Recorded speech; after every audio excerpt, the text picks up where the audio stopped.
ये क्या ओरियो ले गया, मंकी मांगो, क्या है मांगो उससे। कितने मजे से खा रहा है वो।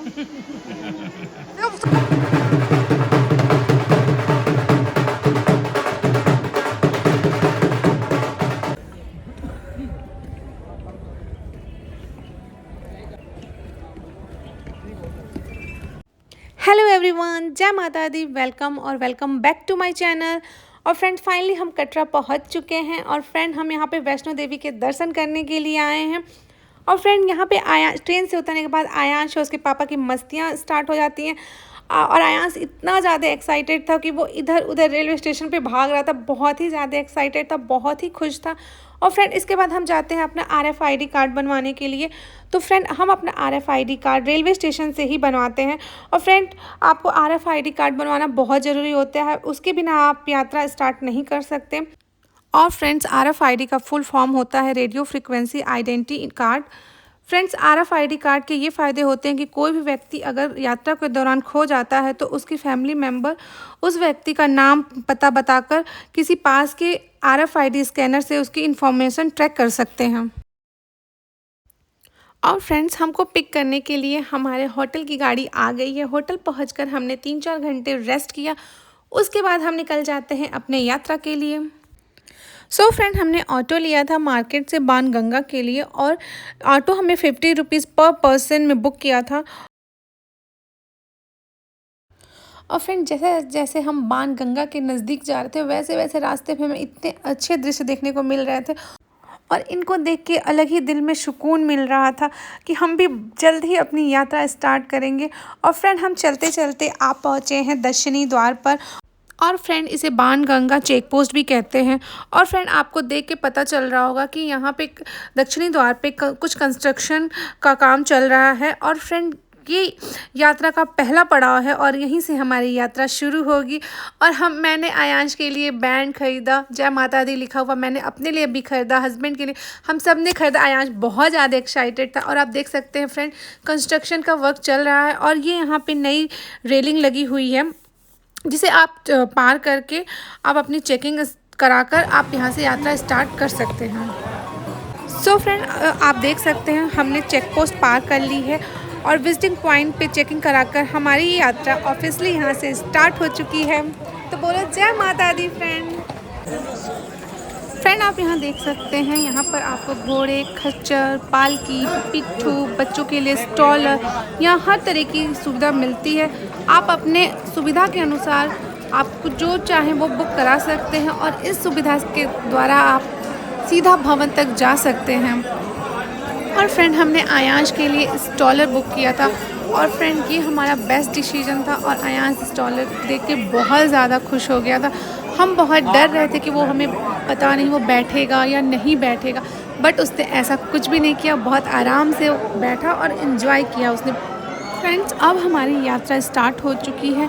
मैं आपको प्रथम दर्शन करवाने जा रही हूँ श्री बाणगंगा जी के, जिसके पवित्र जल में स्नान करने से सारे कष्ट दूर हो जाते हैं। और फ्रेंड मैं आपको बता दूं यहाँ गंगा जी में पानी बहुत ही ज़्यादा कम था। और फ्रेंड यहाँ पे गंगा जी से आशीर्वाद लेने के बाद हम निकल जाते हैं अपने यात्रा के लिए। फ्रेंड हम कुंभ के समय गए हुए थे, जिस समय पूरे वैष्णो देवी में ही भीड़ नहीं थी, जिस वजह से हमने पहले ही पुराने रास्ते से यात्रा करने का डिसीजन कर लिया था।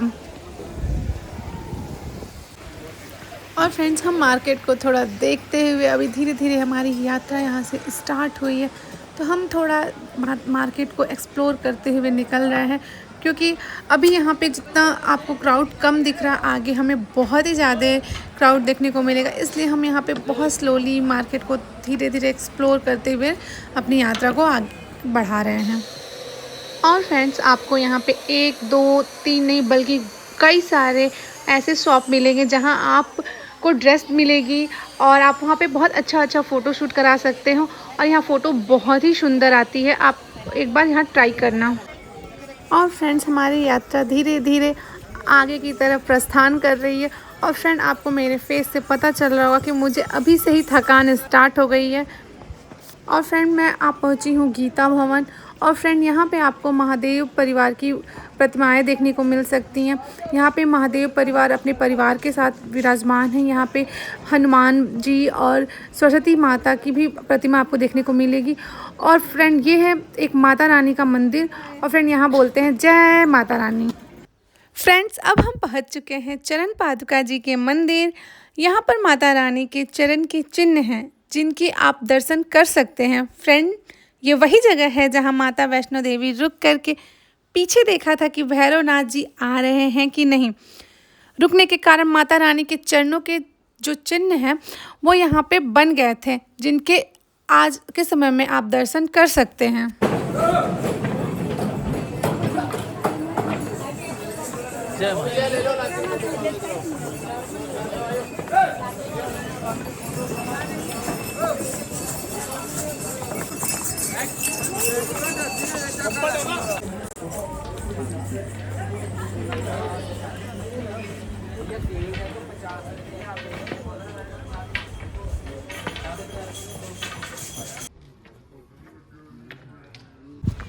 तो फ्रेंड हम यहाँ पे चाय पीने के लिए रुके हुए थे। और फ्रेंड आप देख सकते हो ये जगह कितना खूबसूरत है, यहाँ से व्यू कितना खूबसूरत दिखता है। और फ्रेंड यहाँ पे थोड़ी देर हमने रेस्ट किया। रेस्ट करने के बाद फिर से हमने अपनी यात्रा यहाँ से स्टार्ट कर दी। फ्रेंड आपको मेरे बैकग्राउंड में ढोल नगाड़ों की आवाज़ सुनाई दे रही होगी। आपको हर थोड़ी दूर पे ढोल नगाड़े बजाते हुए लोग दिख जाएंगे। और फ्रेंड इन ढोल नगाड़ों पर आपको यात्री नाचते गाते हुए दिख जाएंगे। और फ्रेंड ये देख के बहुत ही ज़्यादा आनंद आता है। और फ्रेंड जिससे आप अपनी यात्रा के दौरान बहुत ही ज़्यादा एनर्जेटिक फील करते हैं। और फ्रेंड आप अपनी पूरी थकान भूल जाते हैं और इसमें आप मगन हो जाते हैं। और फ्रेंड जैसा कि मैंने आपको बताया था कि हमने आयांश के लिए स्टॉलर बुक किया था, तो आप आयांश को यहाँ देख सकते हो आराम से, कितने आराम से मज़े से सोते हुए स्टॉलर में जा रहा है। और फ्रेंड हम अपनी यात्रा में फिर से आगे की ओर बढ़ जाते हैं। और फ्रेंड यहाँ से अर्धकुमारी 1.5 या 2 किलोमीटर दूर है।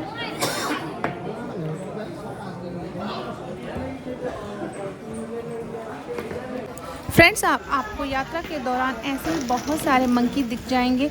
ये आपको हार्म नहीं करेंगे, बट आपके पास खाने पीने की अगर कोई सामान है तो वो आपसे छीनने की कोशिश करेंगे। फ्रेंड्स मैंने यहाँ डिसाइड किया कि मैं अपनी आगे की यात्रा सीढ़ियों के द्वारा पूरी करूँगी।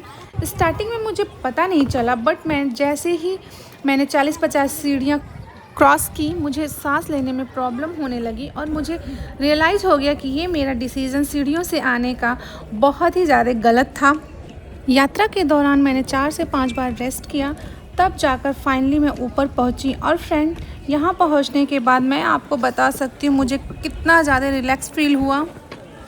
और यहाँ पहुँचने के बाद आप देख सकते हैं यहाँ से कटरा कितना खूबसूरत नज़र आता है। इतने ऊपर से ये नज़ारा देखने में कितना अद्भुत नज़र आता है। यहाँ से अर्धकुमारी बहुत ही पास में है, बट हमें ये नज़ारे देखने को मिल गए।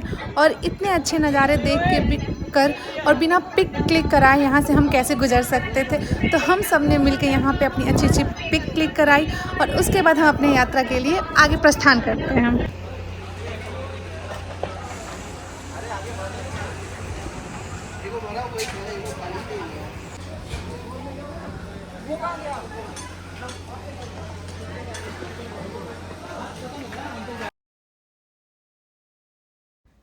फ्रेंड फाइनली हम अर्धकुंवारी पहुंच गए हैं। मैं आपको बता दूं कि ये वो जगह है जहां माता रानी ने गुफा के अंदर 9 महीने तक तपस्या किया था।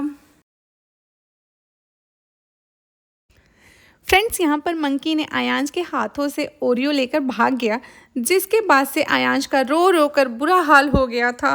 आयांश क्या चाहिए? क्या? ओरियो ले गया। मंकी मांगो, क्या है? मांगो उससे, मांगो मंकी से, कहो मंकी मेरा ओरियो दे दो। बोलो कहाँ है? मंकी ले गया। देखो मंकी वहाँ है ना। क्यों रो रहे हो? देखो ले गया ना, कितने मजे से खा रहा है वो। देखो कितने मजे से खा रहा है वो। देखो तो भूख लगी थी ना, कितना खुश हो गए तुम्हारा ओरियो खा के। बहुत देर। और फ्रेंड फाइनली मैंने आयांश को दूसरा ओरियो दिया, जिसके बाद उसका मूड थोड़ा ठीक हो गया। फ्रेंड, जब हम अपनी वैष्णो देवी की यात्रा प्लान कर रहे थे तब हम बहुत कंफ्यूज थे कि बच्चे के साथ यात्रा कैसे करेंगे। हम ये भी सोच रहे थे कि आयांश को मम्मी पापा के पास छोड़कर जाएंगे, बट फाइनली हमने उसकी सारी बुकिंग करा रखी थी कि लास्ट मोमेंट में जो होगा देखा जाएगा क्या करना है। बट हमने डिसाइड किया कि बच्चे को छोड़कर हम नहीं जाएंगे। बट लकली आयांश ने हमें थोड़ा भी परेशान नहीं किया। उसे यहाँ इतना एंजॉय करते देखकर बहुत खुशी हो रही थी। और फ्रेंड, अगर आपके बच्चे हैं तो उन्हें अपने साथ ट्रैवल में ले जाएं।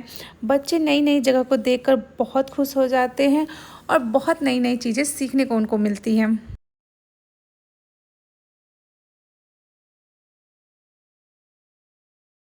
अर्धकुंवारी से भवन का जो डिस्टेंस है वो 7 किलोमीटर है।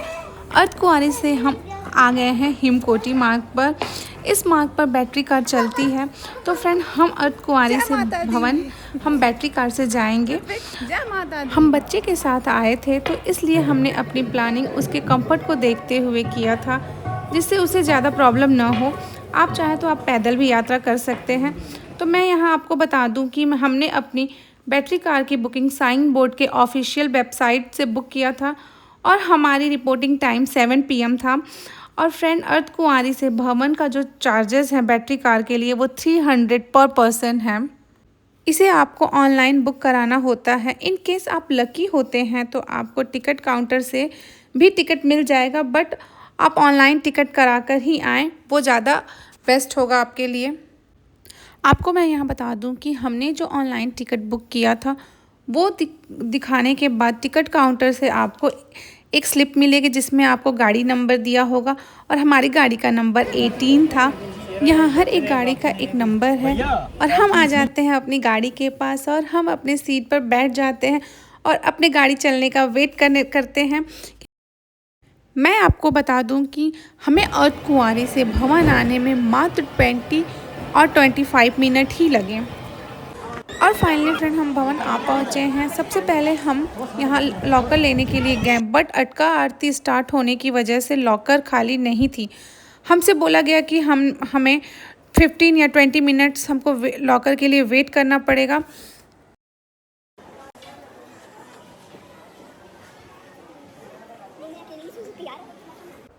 आप देख सकते हैं कि रात के समय माता का भवन कितना खूबसूरत और जगमग करता हुआ दिख रहा है, जिसे देखकर दिल में सुकून पहुंचता है कि जिसके लिए आप इतनी दूर से आए हैं वो दृश्य, वो पल आपके सामने है। इसके बाद हमने लॉकर लिया जिसमें हमने अपने सारे सामान रखा और उसके बाद हम माता रानी के दर्शन करने के लिए निकल गए। मैं आपको बता दूं कि माता के गर्भ गुफा में आप मोबाइल या कोई भी इलेक्ट्रॉनिक डिवाइस नहीं लेकर जा सकते। और फ्रेंड, माता रानी की कृपा से हमारे दर्शन बहुत ही अच्छे से हुए। इस समय श्रद्धालुओं की भीड़ बहुत कम होने की वजह से दर्शन बहुत ही आराम से और बहुत ही जल्दी हो गए। इसके बाद हमने अपने लॉकर से सामान लिया, फिर हम खाना खाने के लिए निकल गए। खाना में हमने दाल चावल खाया। उसके बाद हम निकल जाते हैं भैरव बाबा के दर्शन करने के लिए। कहते हैं भैरव बाबा के दर्शन के बिना माता वैष्णो देवी के दर्शन अधूरे माने जाते हैं, इसलिए भैरव बाबा के दर्शन ज़रूरी हैं। तो हम भी निकल जाते हैं उनके दर्शन करने के लिए। रात को रोपवे बंद हो जाता है, इसलिए हमने भैरव बाबा के दर्शन करने के लिए घोड़े लिए। स्टार्टिंग में मुझे और आयांश को थोड़ा थोड़ा डर लग रहा था, बट थोड़ी देर बाद आयांश एकदम से कंफर्टेबल हो गया था।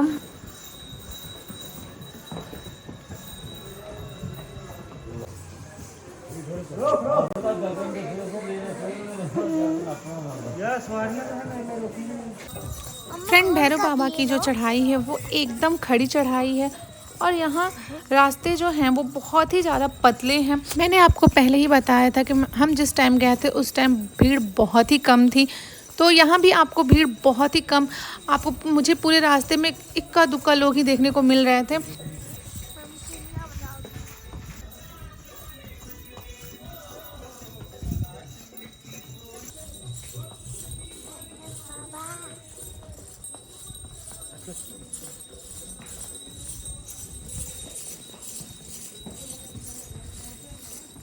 और हम बाबा भैरव के मंदिर पहुंच गए हैं। और मैं आपको बता दूं कि यहाँ ऐसे ही लोहे की बैरिकेडिंग की हुई है, इसी के थ्रू आप बाबा के दर्शन करने के लिए जाएंगे। और मैं आपको बता दूं कि भीड़ बहुत कम थी इस समय, तो आप देख सकते हैं कि हमारे आसपास जल्दी कोई दिखाई नहीं दे रहा होगा, और इस वजह से हमने बाबा की दर्शन बहुत ही आराम से किए और बहुत अच्छे दर्शन हमारे हुए। और फ्रेंड अब मैं दर्शन करके वापस आ रही हूँ। फ्रेंड ये भस्म है जिसे भैरव बाबा का प्रसाद भी कहते हैं, तो आप इसे लेना बिल्कुल भी मत भूलना। और मैं आपको बता दूँ ये बहुत ज़्यादा गर्म थी, इसमें आग रहती है, आप उसे अपने हाथों से नहीं उठा सकते। गर्म होने की वजह से मैंने अपने प्रसाद के बॉक्स को खाली किया, फिर उसमें मैंने भस्म रखा।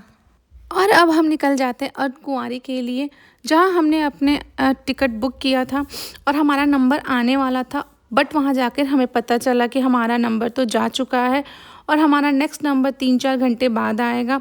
आयांश बहुत ज़्यादा थक गया था और उसे नींद आ रही थी, तो हमने डिसाइड किया कि अब हमें नीचे उतरना चाहिए, हम ज़्यादा टाइम यहाँ नहीं रह सकते। तो फिर हमने आयांश के लिए स्टॉलर बुक किया और हम पैदल ही नीचे उतरने लगे। फ्रेंड ये वही मार्केट है जो सुबह के टाइम बहुत चहल पहल थी, और अब इस टाइम 2 या 2:30 बज रहे होंगे और इस टाइम ये मार्केट बिल्कुल ही खाली और शांत पड़ा हुआ है। और इस टाइम कुछ दुकानें बंद पड़ी हुई थी, जैसे जूस कॉर्नर हुआ, फ्रूट कटिंग के जो शॉप रहते हैं वो सब दुकानें बंद थी, बट प्रसाद के शॉप खुले हुए थे। और फ्रेंड अब बस 1 से 1.5 किलोमीटर बचा हुआ था। हम यहाँ रास्ते में चाय पानी के लिए रुके हुए थे और आयांश यहाँ मज़े से स्टॉलर में सो रहा था। अब हमारे पैरों में दर्द होना स्टार्ट हो गया था, तो हमने अपने पैरों की मसाज करवाई। मसाज कराने से हमारे पैरों को बहुत आराम मिला। उसके बाद हमने फिर से नीचे उतरना स्टार्ट कर दिया। हमने बाणगंगा चेक पोस्ट पर अपनी RFID कार्ड जमा किया। उसके बाद हम बाहर निकल जाते हैं। बाहर निकलने के बाद हमने ऑटो बुक किया। ऑटो बुक करके हम निकल जाते हैं अपने होटल के लिए। फ्रेंड अगर आपको मेरी वीडियो अच्छी लगी तो मेरे वीडियो को लाइक करिएगा, शेयर करिएगा एंड सब्सक्राइब करिएगा। Thanks for watching. जय माता दी।